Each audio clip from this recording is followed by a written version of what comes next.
नमस्ते एभ्रिवान, तपाईँ सम्पूर्णलाई साङ्केन फ्लेभर्समा धेरै स्वागत छ। आज चाहिँ कर्कलोको गाभा र आलुको तरकारीको रेसिपी लिएर आएको छु। आजकल भेज तरकारीको लागि कर्कलाको गाभाको सिजन छ। मैले एक मुठा गाभा लिएको छु र यसलाई केलाउन गइरहेको छु।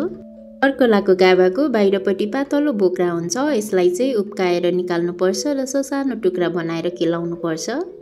गाउँघरमा चाहिँ हामी प्रशस्त गाभा पाइने भएकोले बाहिरको गाभाको भन्दा पनि भित्री पाइने यो गुभाको मात्र तरकारी खाने गर्थ्यौँ। त्यो झन् टेस्टी हुन्छ। पकाउन अघि यसलाई अब राम्रोसँग पखाल्नुपर्छ। गाभा चाहिँ कराईमा भन्दा कुकरमा राम्रोसँग पाक्छ।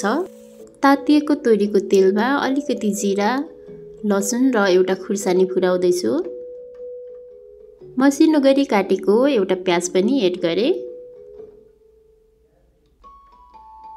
अब यसलाई एकैछिन भुटेर यसमा म अदुवा र लसुनको पेस्ट पनि राख्दैछु।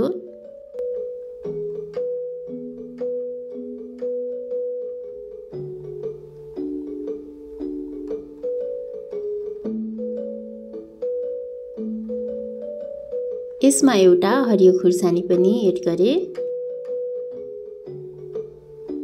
मसलाहरू ग्यासको लो फ्लेममा भुटेर यतिको भएको छ। यसमा म अलिकति बेसार एड गर्दैछु। अब चाहिँ म यसमा गाभालाई राख्दैछु।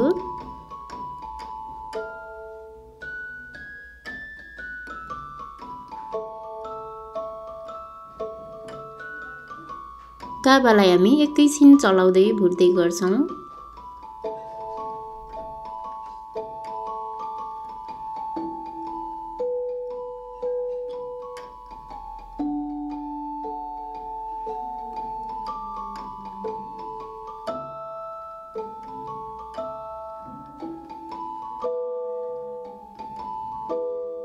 अब चाहिँ गाभामा मिसाउनको लागि अघि नै उसिनेर टुक्रा गरेको आलु राख्दैछु। काँचै आलु छ भने चाहिँ गाभाभन्दा अगाडि आलुलाई भुटेर पछि गाभालाई एड गर्न सक्नुहुन्छ। तर यो चाहिँ अगाडि नै उसिनिसकेको आलु भएको भएर गाभालाई भन्दा पछाडि एड गरेको हो। अब 4-5 मिनेटसम्म चाहिँ आलु र गाभालाई यसरी नै चलाउँदै छोप्दै भुट्दै गर्ने। यसरी राम्रोसँग बिस्तारै चलाउँदै भुट्दाखेरि भुटुन मसलाहरू राम्रोसँग लाग्छ।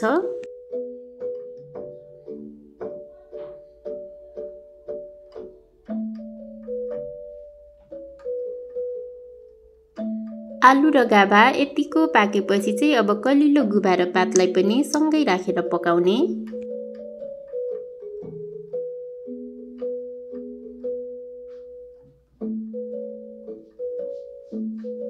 अब 2वटा काटेको टमाटरलाई एड गर्दैछु।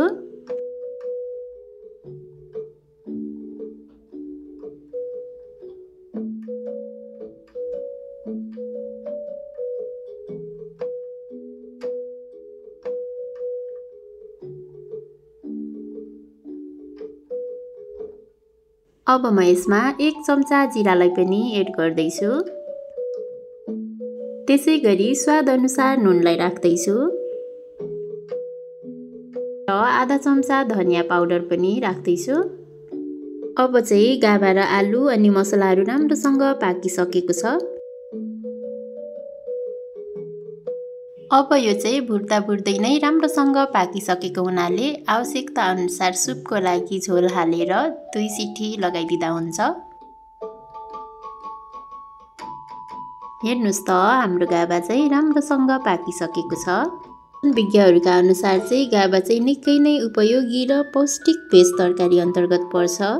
गाभामा भिटामिन ए, भिटामिन सी, त्यसै गरी B6, iron, calcium, magnesium, potassium जस्ता भिटामिन र खनिज तत्त्वहरू प्रशस्त मात्रामा पाइन्छ।